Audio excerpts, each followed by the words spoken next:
everyone, and happy Friday. I'm Nicole, and I'll be your host for today. So, hope everyone is doing great and staying safe out there.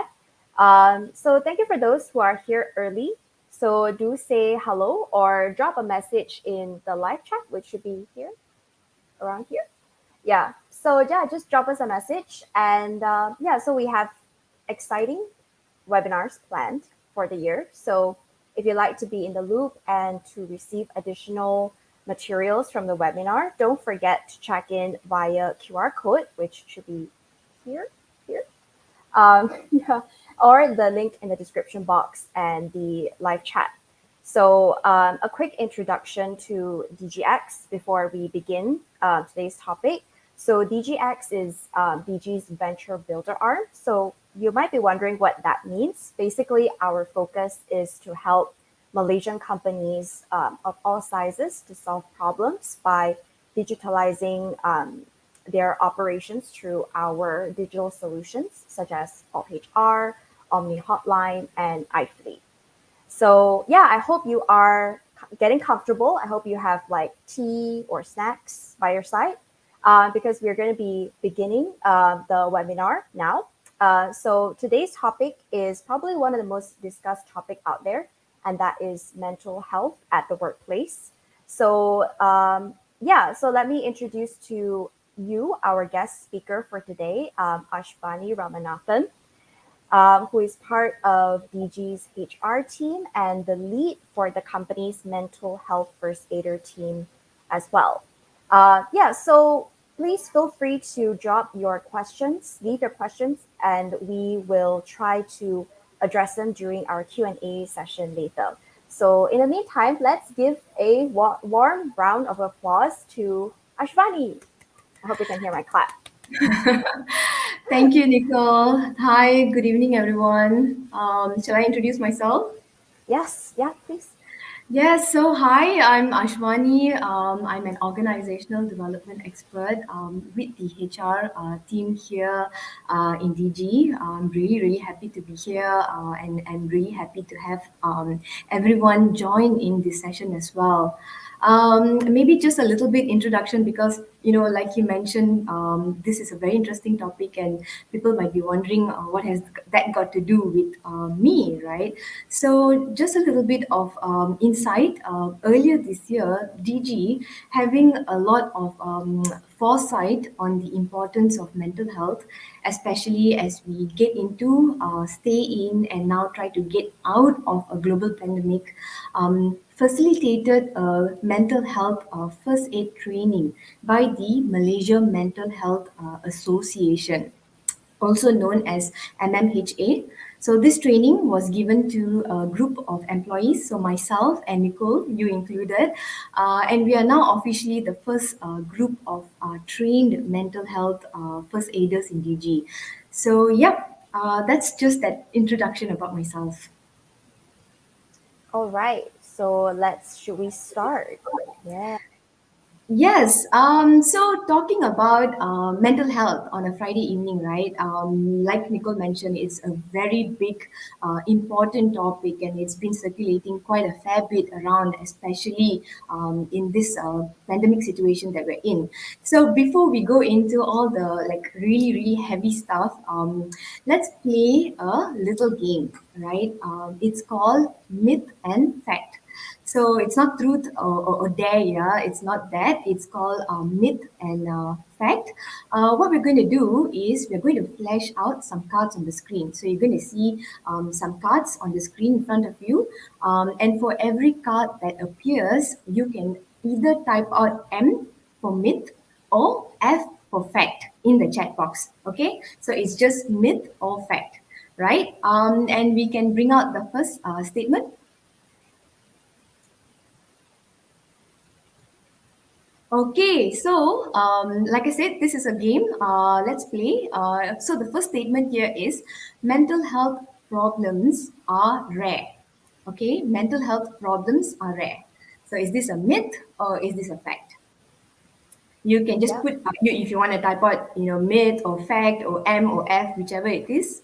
Just think about it and just put out your responses on the chat box. Yeah. Yeah, just leave your message M for myth or F for fact. Yep. And Wow.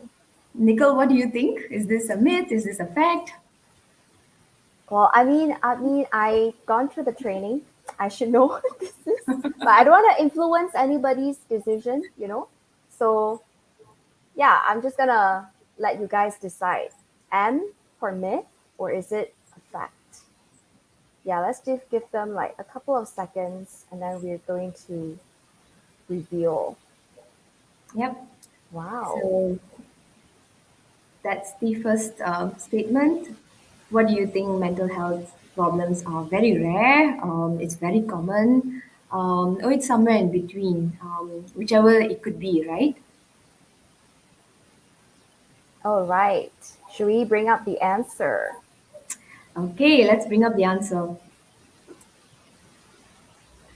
So yes, for those of you who got it right, it's a myth.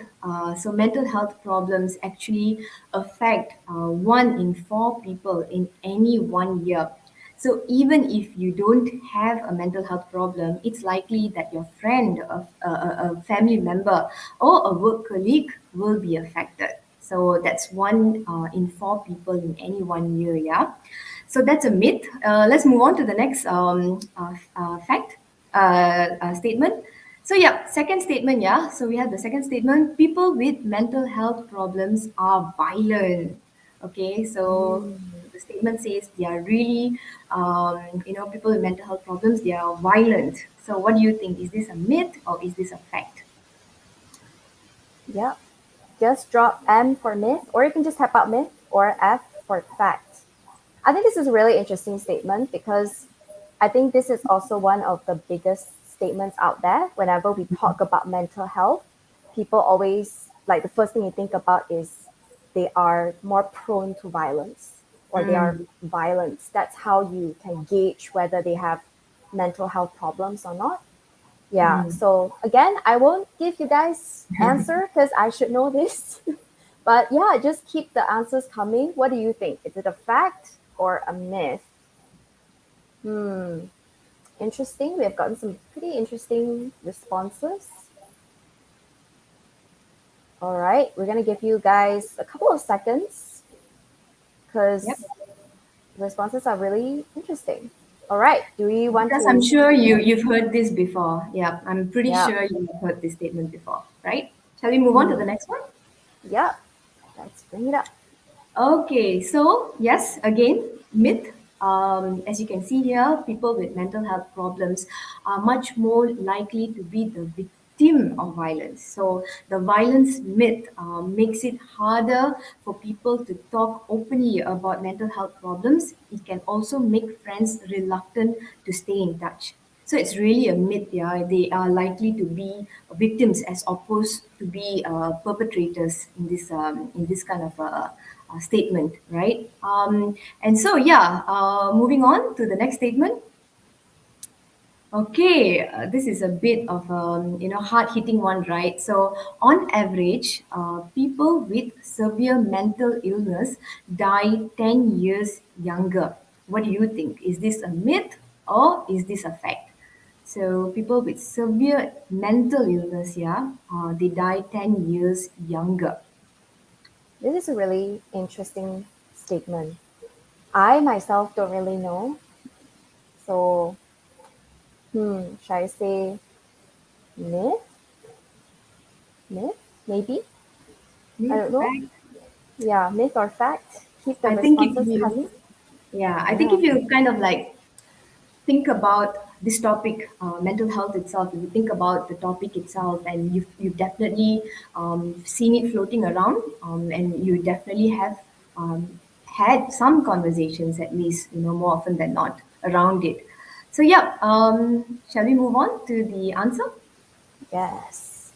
Okay, so this is a fact. It's a fact that it does happen, but it's not that mental health illness kills, it's actually the discrimination. So, the physical health needs of people with mental health problems are often dismissed, causing higher rates of death from heart attacks, diabetes, and cancer for people with severe mental illness. So it's not really the illness itself that kills, it's rather the discrimination that we face around it. Yeah, and that's a fact. Okay, quickly moving on to the next statement.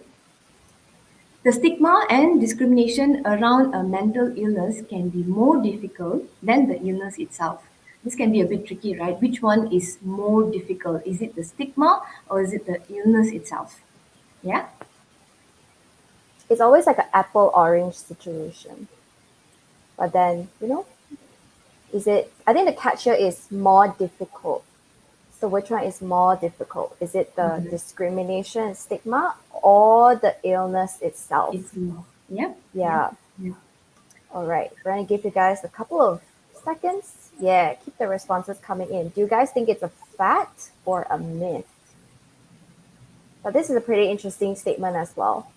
I think this is also one of the most talked statement whenever we talk Mm-hmm. about mental health.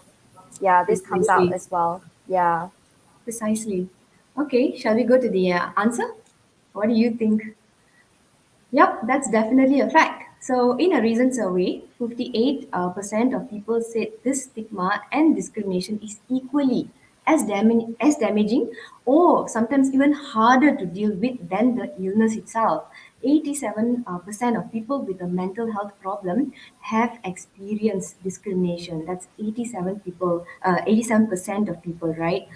They have experienced discrimination, and that's a fact. Yeah. Moving on to the next statement. Okay, so this is a statement on helping a friend. So there's not much you can do to help a friend experience a mental health problem. What do you think? If you are a friend, is there much that you can do? Is you do you feel like you can't do much? Is this a myth? Is this a fact? What do you feel about this? So quickly put up your answers in the chat box, and we can move on to the answer itself, right? Again, another interesting statement. Because I think when it comes to mental health problems, I think a lot of us do want to help, but at the same time, we don't know if we can because we might Yes, not be experiencing the same thing. So, yeah. So, what do you guys think? Is it a myth or a fact? for sure. Ah, We get worried about saying the right things, the wrong things. Are we doing well when we talk to someone, or are we making it worse for them? So, yep. hmm. Shall we go into the answers? Yeah, sure. Splash it out. Okay, Ah, so this is definitely a myth, guys. So if someone you know is experiencing a mental health problem, just small things like staying in touch can really help. So for many people, it's the small things that friends do that actually make a difference. It's the small things like visiting or just phoning, just a phone call, right? So that's definitely a myth, very important one, right? As we reach out to people. Okay, do we have the next one? Okay, yeah. So people can't work if they have a mental health problem. I'm pretty sure we've seen that very, very often too. Can people work if they have a mental health problem? So is that a fact, or do you think this is a super myth? You're totally opposed to it. so for um, those who have heard our podcast will know the answer to this. So hmm. here, go and listen to our podcast whenever you guys have time. Then you might know. All right. Let's see. Okay, the responses are coming in. All right. Do we want to move to the answer? Yep, let's do that. And it's a myth. I'm not sure how many of you got it right, but with 1 in 4 people being affected by mental health problems, you probably work with someone with a mental health problem anyway. So many successful people. I'm pretty sure you've seen the stories. MPs, sports stars, business leaders have been open about difficulties with their mental health. So this is definitely a myth. Yep. I'm not sure how everyone is doing so far, but I do hope that you are getting that insight into this really really common statements that we typically see out there. Do we have a next one? Okay, so if you use a mental health service, there's a 1 in 3 chance you lose contact with friends. So basically, if you sign up for a mental health service, if you're going to a therapist, there's a 1 in 3 chance you lose contact with friends. This is a bit tricky, right? I don't know if we've seen or heard this enough. So yeah, do you think this is a fact that you will lose contact, or is this a myth? So mental health service here could be therapy, it could be counseling. Could it be counseling? Yeah. Yep. So all right. Let's see. Yeah, keep your responses coming in. Interesting. Okay, we'll give you guys a few seconds more just so that everybody gets to share. All right. You want to bring up the answer. What is it? Yep. So it's definitely a fact. Quite, it might be a shocking one or surprising one for you, right? But it's definitely a fact. Sometimes friends feel like they don't know enough to be able to help, or feel uncomfortable, right, around this situation and this person. But you don't need to actually be an expert on mental health to be a friend. It's often everyday things like a phone call, a text that just actually makes a huge difference, right? And that's a fact. You do typically lose friends in this process, but it doesn't have to be the case. Yep. And so I believe that's the myth and fact game. And I am really happy that you have participated. Just for your information, these cards and many other resources out there, there are so many available online. If you're looking for some conversation starters around this super important topic, right? So yeah, please feel free to browse through on those. And the state, another thing I wanted to mention is the statistics in that they are primarily by the World Health Organization. So you've seen some numbers in there; they've all been taken from the World Health Organization. Yep. I'm not sure what you think, what you feel about all of those statements, Nicole, but I think the one that struck me the most, as I was going through these cards, was the one where dealing with stigma and discrimination is equally and sometimes harder than the issue itself. That struck me a lot because on one hand you are dealing with the issue itself, and on the other hand you're dealing with the people around you. So it does happen, right? I mean, it's a common situation, but Yeah. it's also really easy to assume that the actual problem would be way harder than dealing with the stigma around you. You think that going through the problem itself, that would be difficult, but it's actually dealing with the people, the judgment, the stigma, the stories that you get around you, that makes this a very difficult situation to be in, right? Yeah. Yep. That's why So I'm that's why I'm very excited about this topic today because at least we're talking about it, raising yes. awareness. And of course, we want everyone to be involved in this topic as well. So just drop that message and or question, we'll address it during the Q&A session later. But Yeah. yeah, let's see what else do you have in store for us. Yep. And so I think you rightfully said that because, we are surfacing the conversation. I mean, stigma, when you hear about stigma, it's an ancient problem. I mean, it's a image problem, right?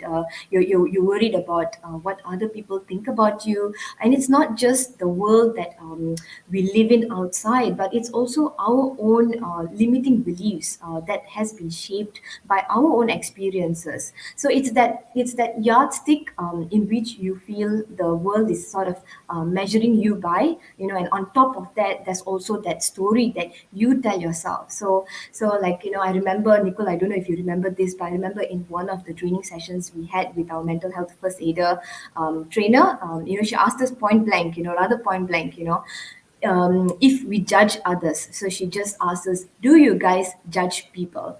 Are we judgmental?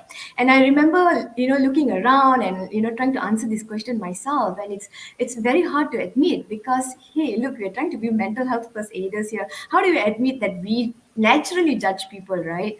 And a huge amount of that judgment sort of happens in the workplace, because when you really think about it, the majority of people, for the majority of people, workplace is where we measure our yardstick of success. It's going back to my trainer, and that question that she asked us about judgment. It was very hard to admit, but she assured us that judgment is very natural. It happens. We all judge. I think it's very human to judge, but it's about how we shift to become more and more informed about mental health. That's when we start losing that judgment little by little. It's not that it completely goes away, but the narrative slowly starts shifting. And that's a really wonderful thing. For example, again, as we were taught in class, a colleague who is self-assured, a colleague who is hardworking, organized, successful, right? I mean, Nicole, you've definitely come across many colleagues who are hardworking, assured. You think, wow, they really had it made. But often, more often than not, you remember the stats that we saw earlier, 1 in 4.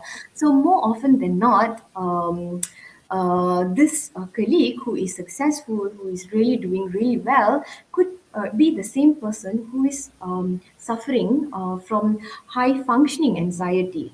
Same person. And that's how stigma really is. It could be the same person. We measure ourselves, we tell ourselves that we've got to be really successful, and then we sort of apply that same sort of measurement to others, and that's creating that entire stigma around this situation. And so that's why it's important. I'm just kind of sharing with you, with what we are doing, with DG, for instance, investing in a training, a group of mental health first aiders, bringing this topic of well-being up to the front and supporting employees, especially as they navigate through the uncertainties of the pandemic, right? Nicole, the pandemic has hit us really hard. And you mentioned earlier that more of the conversations are cropping up now because of the pandemic, right? And so yeah, so what I was actually reflecting a little on the pandemic. I'm not sure how many of you have been doing the same, but I was also doing a little bit of reflection on what the pandemic has brought us. And I feel that while mental health has had some major losses this past year with the pandemic, and with so many people suffering. But if you really, really think about it, don't you feel mental health has also gained a big win? And I say this in a very, very responsible way, because, yes, while we're dealing with the painful mental effects of being in a pandemic, and the number of people suffering has seriously skyrocketed. In a way, it's a big win, because suddenly there is a big sense of community, right? There's the stories are coming up. It's a global pandemic. Everybody is in it. Kids crying in your meeting background. Siblings fighting with each other, and you're sitting there thinking the whole world gets to judge your parenting, right? And all of it is suddenly now totally accepted, right? In most cases, at least, it's accepted. And while before, there was this need, to say that I've got everything together, especially professionally. It's now met with a more acceptable sort of, I'm trying to get everything together, but as you can see, it's really, really, really hard. So the narrative is really changing, and what we've been hoping for all these years has suddenly been accelerated because of the pandemic. And even conversations about mental health has expanded a lot more, especially in the workplace. And Nicole, you've seen many times on LinkedIn as well, right? Mental health articles, mental health stories, personal sharings, they seem to be coming up a lot more. The topic of mental health is really at the professional forefront, and that's where our workplace has been really supportive with raising that much needed awareness in this delicate period lah. Just dealing at the end of the day, if not for everything else, just dealing Mm. with the stigma, just destigmatizing this entire situation for people, right? Yep. Yep. I totally agree. I think especially the part where, especially when you talk about mental health in the workplace, I think pre-pandemic times we do talk about it, but it's more of a personal level. But then, especially during the pandemic itself, the suddenly companies are being more attentive towards their employees' mental health, and then the subject itself of like mental health at the workplace suddenly surfaced like a lot. Mm, So yeah, I totally agree. And also, I think there are also a lot of new, I think, topics around it. Like for example, toxic positivity is one mm, thing. Like I feel like previously it's not really as talked about, but mm, then after this pandemic, it's suddenly everyone talking about it, and then you realize that you're actually not alone. There is a community out there that is also is that's understanding of your situation as well. Yeah, so I think there is its ups and downs, but yeah, but we're here, we're talking about this, yeah, so it's yep, like the definitely. first step. Yeah. Definitely, it's a huge stride. It's really a huge stride in surfacing the topic of mental well-being, and we really need to think about this in a more serious manner. I'm not sure if you've heard of this quote. It's by David Hollis. He's an author. He says that in the rush to return to normal, use this time to consider which parts of normal are worth rushing back into, right? So it's the rush to return to normal. We've gone from starting the pandemic to being in the pandemic, and now we are slowly going back. It's about being conscious about what we're willing to bring along with us as we just Mm, try to do that shift back to normal. It's really worth considering, which parts of normal do we actually want to bring along, for this ride, for the shift, very big, important shift that we're making in mental health. mm, And so just, that whole topic of stigma and destigmatizing, I feel it's always the first step, but also then just looking at how do we actually support, right? How do we actually care? How do we show support? Breaking stigma is not an easy thing to do, but it's also very necessary, right? yeah. And what I wanted to also share was that there was a McKinsey survey done with full-time employees, and 80% of full-time employees indicated in the survey that they believed that an anti-stigma or awareness campaign, just that, a simple awareness campaign would actually be useful to help this topic get into the strides that it needs to get. So that's 80% of employees believing that you need to have that awareness, you need to talk Mm, about it. So a workplace that advocates for mental well-being is really speaking volumes, I believe, in embracing a very sensitive topic of vulnerability. I mm, mean, if you think about it, right, perhaps we are the luckier generation, but when you think about corporate setup, right, the dominant culture has always been, historically, it has always been rigid. It has mm, always been aggressive, hard hitting. Um, and all of that is really slowly shifting, right, towards being focused on success, but also being really human about it. It's not so much about just celebrating the hard,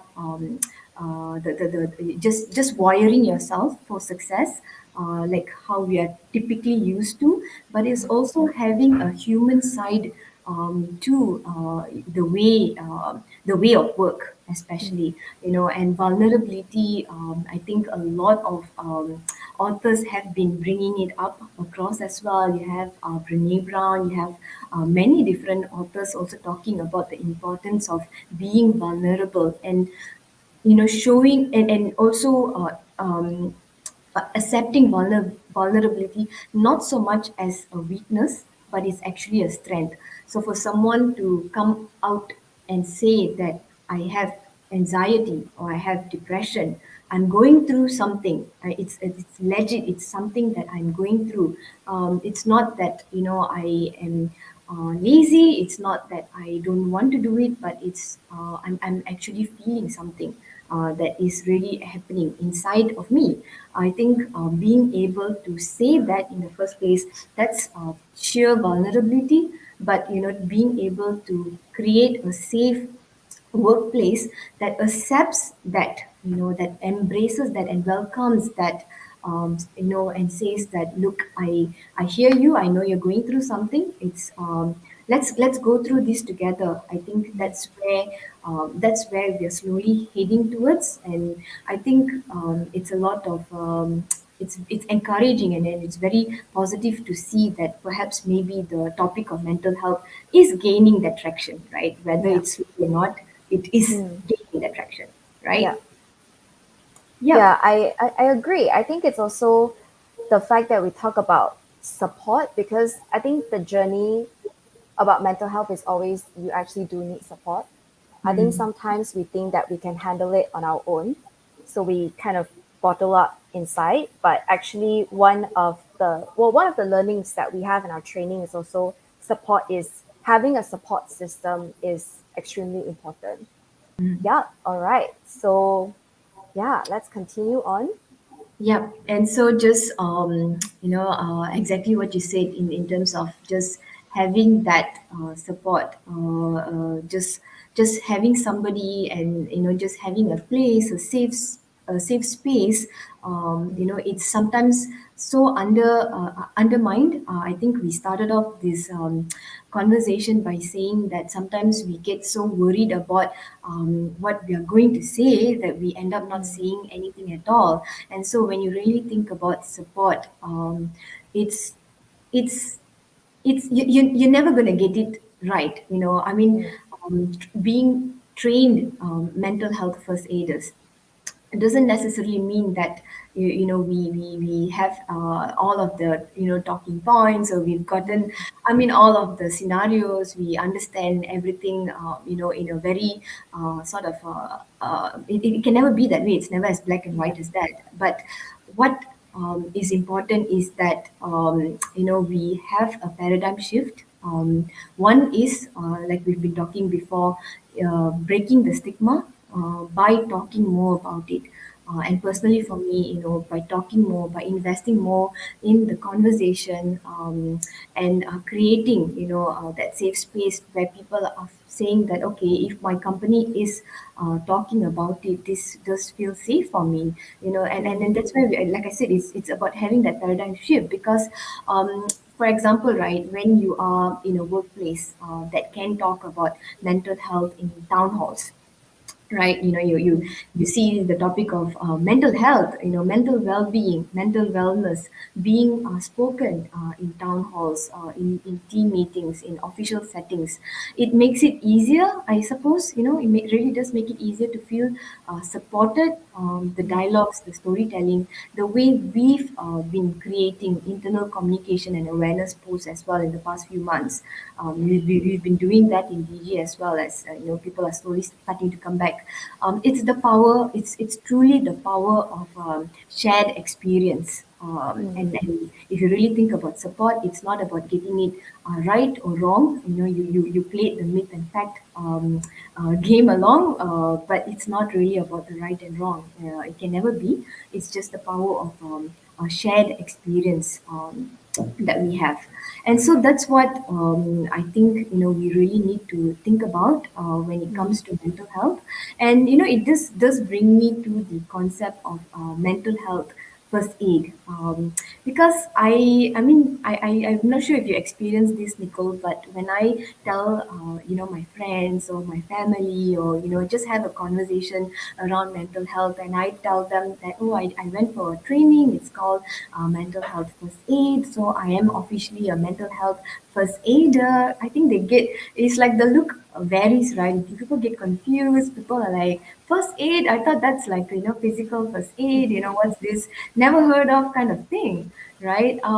But that's that's the need for the provision of mental health services, right? We need to get creative, right? Yeah. And this is in a way a very creative solution, right, for a Mm. very challenging problem. So you never think that mental health is something that you can look at in the same way as physical health. You never Mm. think that. I mean, if you actually injure yourself, imagine that you injure yourself. You have a wound, and you need to assess this. Whether you need to go to the hospital, or whether you just need the first aid kit, or whether Mm. it's fine. It's just a scratch. If you are in a workplace, or if you have experienced first aiders, they are there to sort of manage the situation. They're there to assess it for you, right? They give you some quick bandaging, and then they tell you, okay, you need to go to the hospital, you don't need to go to the hospital, this one can Mm. wait, that sort of thing. So it's a similar sort of concept. It's a very creative solutioning for mental health. Mm. Yeah. Um, and that's where we come into place as mental health first aiders. I think we know that we've also been creating a lot of awareness around this, and telling people, it's very important to know that we are not therapists, we are not psychologists, and Mm. we're not all of that. We're not trained professionals, but we have definitely gone through some stringent training. We've definitely gone through examinations. Mm. It's a certification. So Yeah. that's typically what mental health first aiders really are, right? And what I also wanted to really say is that uh, if you really think about it, it's about bridging that gap. Mm. It's about not waiting till the situation gets worse. It's not about saying, okay, let me feel this, and this. Because if you had a physical ailment, right? If you had a fever, or like I told you, like I mentioned earlier, a cut, you would definitely, you wouldn't even think about it. You're like, let's Yeah. see whether it bleeds. Let's see how much blood comes out. Let's see how deep it gets. You don't think about all of that. It's, either I put a plaster, a bandage, or I go get myself some, stitches in the hospital. Mm. But when it comes to mental health, you realize that people get confused. I'm sure you have gone through situations like that, right, Nicola? It's not, you don't sit there thinking, okay, when this gets really really bad, then I Yeah. will go look for someone, right? Mm. It's hard to assess. So this is why it's very important to sort of narrow that gap. To say that if you feel something, or if you don't feel something, but if you feel you just need to talk to someone at the end of the Mm. day, right? It's a coffee Yeah. chat, it's a lunch buddy, it's a Mm. shoulder to cry on, it's someone to vent. You Yeah. don't actually need to go through a whole continuum or end-to-end spectrum of things, but you just Mm. need to know that it's fine. I don't need to assess my mental health situation as something that is really bad, but I need to evaluate myself enough to say that, okay, maybe I can talk to someone at the end of the day, and Mm. there's no harm in that. Yeah. Yeah. So, like going back to the question you asked me before, like yes, I do get looks as well. Whenever we say like, oh, I'm a mental health first aider, I think the first thing they ask is like, is there such a thing? Like, do mental health needs need like a first aider? But then after we explain what we actually do, and then it actually encourages them, where they're like, oh, it's I think it's a good idea if my company can start implementing something like this. So, but yeah, I agree with you. I think for us, even though we are first aiders, but it's still a learning journey for us as well. Just because we have the certification doesn't mean that we know everything. We know how to assess a situation like very accurately, and what and stuff like that. So, but I also agree in a sense that it is a learning journey. We are always continuing, at least we are, learning continuously Yeah. about what we can do and what we can help our employees in terms of mental health. And also, yeah, I also particularly agree on the opening up where, just sharing with someone about how you feel, whether it's a good or a bad, it's about having that someone to go to like a companion to talk to. Yep. So, yep. Yeah, and I think just to kind of to kind of just share this a little bit, something that's interesting is that we typically think that people, like I said earlier, it's you really need to be diagnosed with something, Mm, a mental illness. But what we have experienced, at least in the capacity of mental health first aiders, we've seen more often than not, people are lonely, especially in the pandemic. You know, we in our experience, it's not the people who come and say that I need some therapy. I need. I think I have something. I'm not feeling mentally good. I mm, feel a huge amount of anxiety. No, it's not really all of that. I mean, of course, we cannot undermine that there are yeah. those situations, and that is something that we really need to address as well.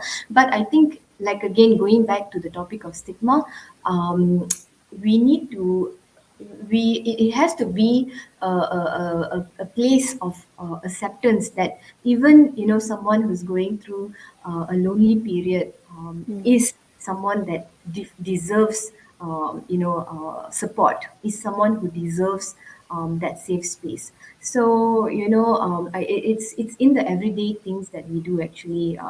You saw the Q and the myth and fact. It's not about mm, being a professional, but it's just really the everyday things that we do. So to sum it up, right, when you talk about support and trying to get rid of stigma, it really mm, comes down to showing. I believe, I truly believe it comes down to showing that sense of solidarity, that mm, sense of being oneness on this topic, whether it's in the workplace and whether it's in society. I mean, we are getting solid traction this year on this topic of mental health. So we need to keep doing better, right? Through awareness, through literacy, promoting a psychologically safe culture where people can feel very competent, high flying. They don't, not necessarily anything less, but they can also still feel very human about their feelings. So mm, yes, I think that pretty much sums up this topic of stigma, this topic of support, and how it all comes down at the end of the day in just creating solidarity for a very, very crucial topic that any one of us can face, actually, at the end of the day. mm. All right, that's such a great presentation. But yeah, so we have reached the Q&A session time. Right. But I particularly have the privilege to ask you the first question that came to my mind when you were presenting or when we were having a discussion is really how then can, I would say, people in managerial roles can help their team or their employees when it comes to mental health in the workplace? Mm, I mean, that's a great question, because sometimes it starts, sometimes that's where we need to really start having the conversations, right? Right at the top. And I think when it comes to this, creating, like I shared earlier, creating the safe space, being able to embrace this topic, I think this is where managers play a very important role. Imagine, right? Just imagine, when we're talking about shifting to this new reality, to this new normal, like what we are describing it. Imagine that if everyday meetings, right, typical team meetings, start with check-ins, for example, right? Just simple check-ins. Okay, maybe check-ins with, I think the very famous ones are like checking in with emojis, your sad face, happy face, how are you feeling today? Or checking in with a verb, I want to jump up, and down, or just anything. But when I think with managers having a lot of that opportunity, not having to really get things, not really having to do a lot, at the end of the day, awareness is in the simple things that you do, in the first steps that you take. So even opportunities like this to stop someone and ask them, okay, how are you doing? I think that question of how are you doing is a bit I'm not sure. It feels like we ask it a lot, but how are you really, really doing? Is that Yeah. we haven't gone to that. Mm-hmm. We ask and we expect the answers to be, I'm fine, I'm good.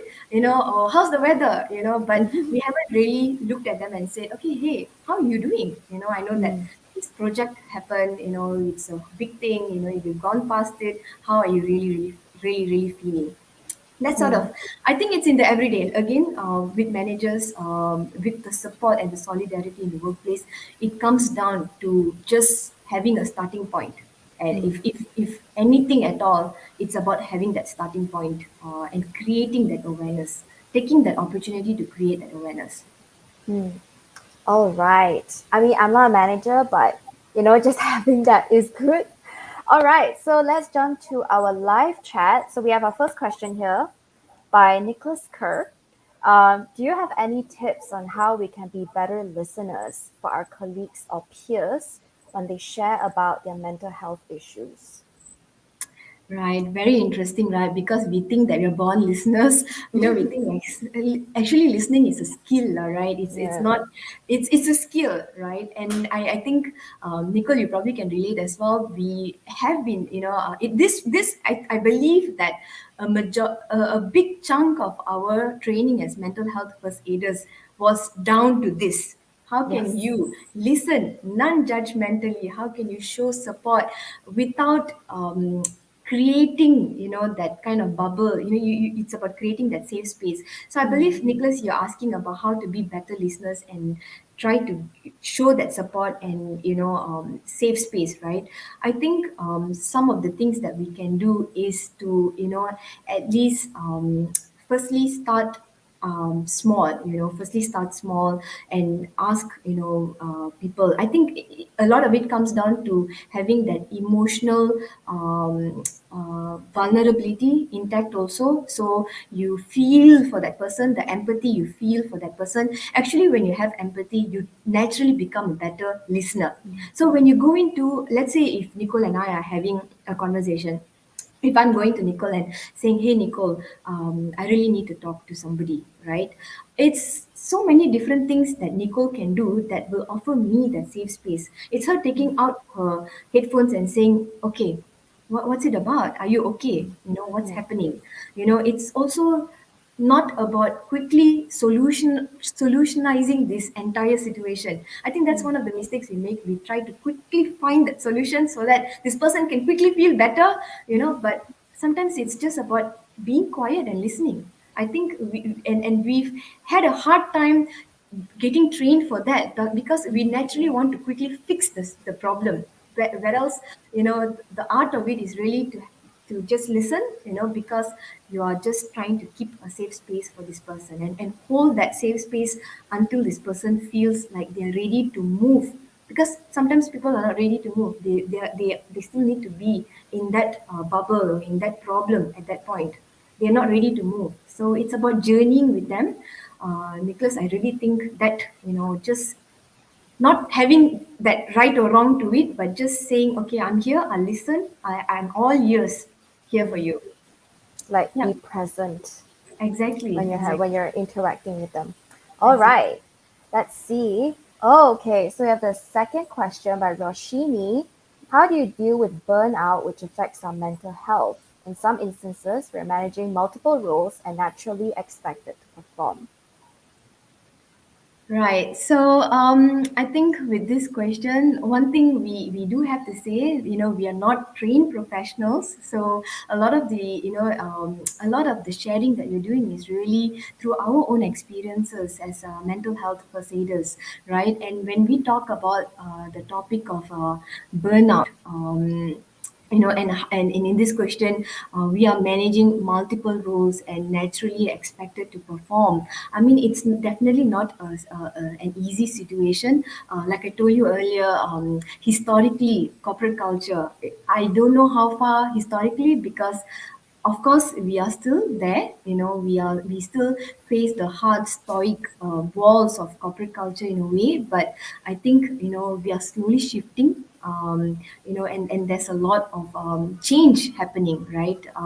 But when we talk about burnout and we talk about managing all of these different things, I think at some point it's also very important as a person for us to also take a deep pause and ask ourselves what really is important right now, and that's why what we've been doing, we've been creating a lot of like awareness. We've been putting it up on our platforms, our internal social media sites. We've been reminding our fellow Digizens, hey, Friday is approaching. Have you taken a break? Have you taken a pause? We've been sharing. I think there was a period, if I remember well, 9 weeks of self care tips that we were sharing as well. So self care is easily neglected, is easily neglectable in a way, but it's such a simple thing to do, right? You say self care, here I can just go for coffee, I can just have some chocolate, I can also just watch some TV. But self care done mindfully is a very different ballgame altogether. And Mm. it's easier said than done. But I think when we look at workplaces, when we look at multiple roles and we feel like, we really always have to perform, sometimes it's a very important reminder to take two steps back and say, okay, am I taking deep breaths? And Mhm. it's awareness, and that's something that we are constantly trying to create as well in the workplace, right? Yeah. Reminding our fellow colleagues. Yeah. I think the first step to every time we talk about mental health is self awareness. You Mm. have to be aware that you do need help and then you can seek help. Yep. Okay. So we have the third question by Arlena. How does any organization defines mental health? Does one need to get clinically diagnosed or one can simply take time off because he or she is feeling under the weather? Right. I don't think, at least in the capacity of mental health first aiders, we are not there to diagnose. We're definitely not trained to the extent where we are able to diagnose anybody. But we are what we are trained to do. If I can share with you a little bit, is that we are trained to identify and recognize certain symptoms, right? We're not able to tell you that you have depression, but we're able to recognize some signs and some symptoms in major mental illnesses. So we can tell, okay, maybe this person is having a little bit of anxiety or a little bit of panic attack and stuff like that. But to answer this question, we don't have a way of defining mental health. And at this point, I don't think there's something as in a way radical as that we can take time off. But I think with time off and all of that, it's as how you feel under the weather. For any sort of illness, that's not something that we are able to tell you. You have hey, you have anxiety, we can prescribe you a day off. We're not able to do that. But I think what's important is for you to also self assess to a certain extent and talk to somebody if you feel that you really really need to talk to someone. In case you are confused, do I am I feeling something, or is this something going to pass, or should I get myself? I think it's, if you're not sure, it's always important to talk to someone at the end of the day. And that's pretty much what we also advise the people who come to us. It's again, we are able to take this conversation up to a certain extent. At some point, we are the band aid people. We need to get you to the hospital if there is a need, right? And yeah, and again, breaking the stigma, nothing wrong with that. All right. Okay. Our fourth, I think it's our fourth question. By Malini, how should employers deal with the great resignation in caps? No, wait, as in the first letter caps, which is mostly propelled by employees wanting to prioritize their mental health and quitting. Right. So how should employers deal, right? Mm-hmm. Which is, something that is significantly propelled by employees wanting to prioritize their mental health and quitting. This is where we take the conversation back to stigma. This is where we take the conversation back to creating awareness. Remember the statistics that I mentioned earlier. 80% of full-time employees have stated that just having some sort of awareness will actually help them.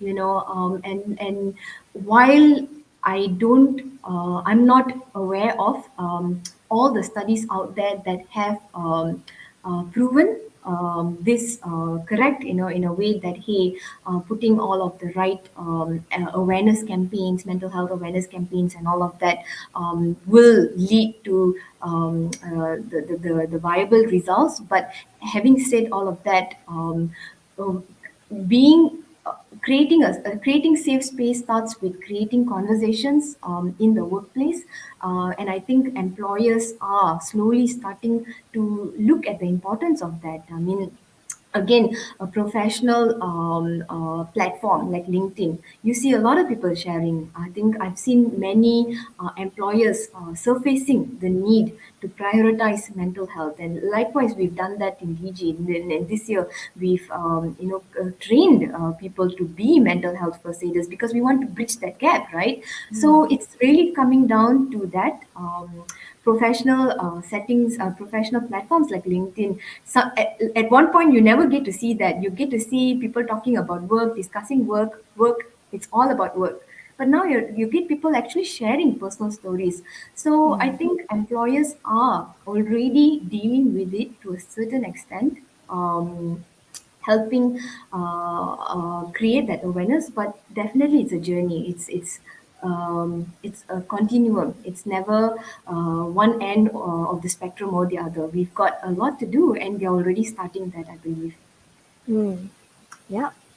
All right.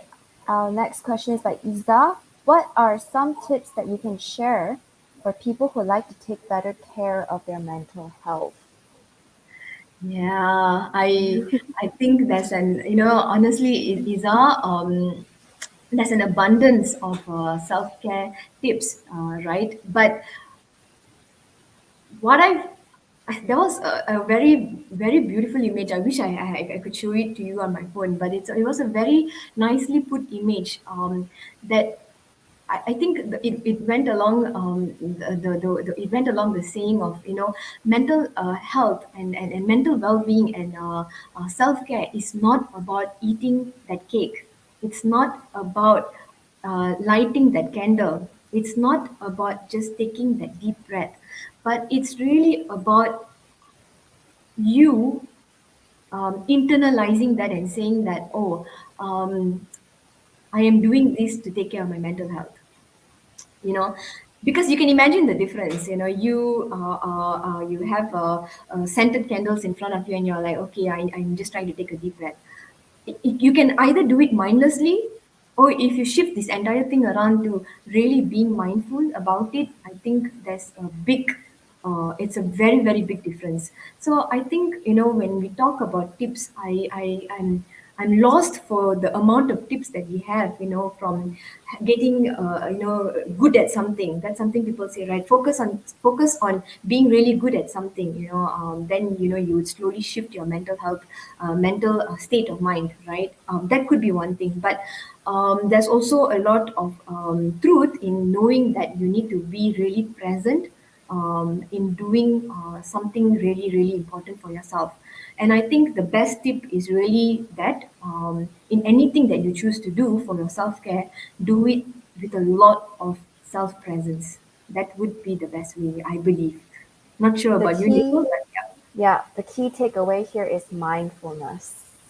Do definitely. everything mindfully. All right. So our next question is by Michelle. In your experience, Ash, why is there a complex with not wanting to appear less knowledgeable than the other? Apart from ego, is it due to perceived social status? As in having lesser equals not my level. Yeah, so I think it's an age-old complex, Michelle. We probably faced it in school. I think it's a lot of I believe, and again, this is a personal opinion, yeah. I believe that it's also the social setting um, of not wanting to be lesser. It happens even, if I can be very honest, it even happens with my 3.5 year old. When she's up against another 3.5 year old, there's that sense of superiority, wanting to come out, and I know better, I know more. You can call it ego, you can call it social conditioning, but I think what is truly what needs to really be seen in this kind of complex, right, or whatever you call it, complex or anything, is really that people feel that if they don't amount to something, then they are not something. I don't know if that Mm, sounds correct, but it's just that you get into that circle, right? I need to be always something, doing something, feeling yeah. something, having something, then only I will be something. So Mm, it's that narrative again, social narratives, workplace narratives, childhood narratives, but very important narrative is the narrative that you tell yourself, lah. Yeah. yeah. All right. Okay, I know we're running a bit out of time, but this is the last question. So, Ash, how healthy do you feel mentally today? Oh wow! I someone in the audience actually Check in, guess. check Check in. in. This Yeah, is check check in. in. Okay, let's do a check in then. Let's end the conversation with a check in. Okay, for me, this is me checking in, and before we call this the close. For me, it has been a very difficult week, very tiring because a lot of things are happening. You know how it happens, right? When there's a festive season coming up, it's that everything needs to happen 1 week before. So I have been feeling very overwhelmed, but I think as we approach Friday, that feeling of being overwhelmed is slowly being replaced with a lot of things that I can look forward to. A lot of things that happen in the weekend, a lot of going slow, going back into my introverted, safe shell. Yep. So I'm looking forward to that. Thank you for asking. All How about right. you? Yeah. How about no, Nicole? How about you? Aren't you doing your check-in? Oh, okay. Okay. So for me, same. I think this week, busy, overwhelming. But, I agree. There's a reason why people say TGIF, like, thank God it's Of Friday. course. Yeah. So, but, my personal philosophy is, it's Friday, so just take it easy. Yeah, so I hope Definitely. that for you, Ash, or for anyone who is in the audience, yeah, just take it easy. I feel like when it comes to work, you can't really finish it. Like, there's really no one way to say, like, I'm really gonna finish it. It's always continuous. Yeah, so so that's how I'm feeling today, or this week. Yeah, but thank you for checking in as well, Ash. But yeah, I think that is it for today. If you have any burning questions that we weren't able to address, unfortunately, because of time during this webinar, please still feel free to email us at hello@althr.my. And yeah, thank you guys for stay tuning and for watching this webinar. We hope you enjoyed it and have some reflection and check in after this session as well. But yeah, stay safe, stay healthy, and we'll see you guys very, very soon. All right. Thank you for having me. Bye, Bye. everyone. Thank you, Ash.